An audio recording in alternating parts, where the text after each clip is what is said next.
দোরগড়ায় বাংলা নববর্ষ। বাঙালির প্রাণের এই উৎসবকে ঘিরে প্রতি বছরই চাহিদা বাড়ে পান্তা ইলিশের।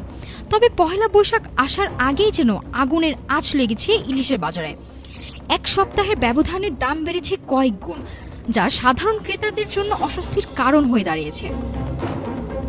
পহেলা বৈশাখ মানে বাঙালির ঘরে ঘরে উৎসবের আমেজ, আর সে আমেজের বড় একটি অংশ জুড়ে থাকে ঐতিহ্যবাহী পান্তা ইলিশ। কিন্তু উৎসবের আনন্দ ম্লান করে দিচ্ছে ইলিশের আকাশচুম্বী দাম। রাজধানীর কারওয়ান বাজার থেকে শুরু করে যাত্রাবাড়ি, সবখানেই একই চিত্র। গত এক সপ্তাহে কেজি প্রতি ইলিশের দাম বেড়েছে 500 থেকে 800 টাকা পর্যন্ত। বাজারে মানভেদে 1 কেজি ওজনের ইলিশ বিক্রি হচ্ছে 2500 থেকে 3000 টাকায়, আর 1.5 কেজি বা তার বেশি ওজনের ইলিশের দাম সাধারণের ধরাছোঁয়ার বাইরে। সাধারণ ক্রেতারা বলছেন, উৎসবের আগে ইলিশ কেনা এখন বিলাসিতা। মধ্যবিত্তের অনেককেই দেখা গেছে ইলিশের বদলে রুই বা কাতল মাছ নিয়ে ফিরতে। খুচরা বিক্রেতাদের দাবি, পাইকারি বাজারে মাছের সংকট ও দাম বেশি। তবে অনুসন্ধানে জানা গেছে ভিন্ন তথ্য।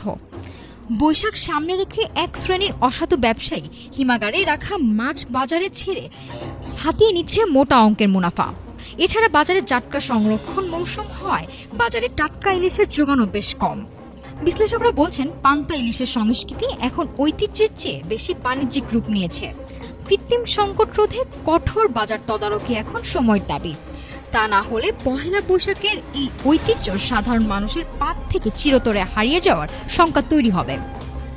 নাফিসা মিয়া, ঢাকা টুডে।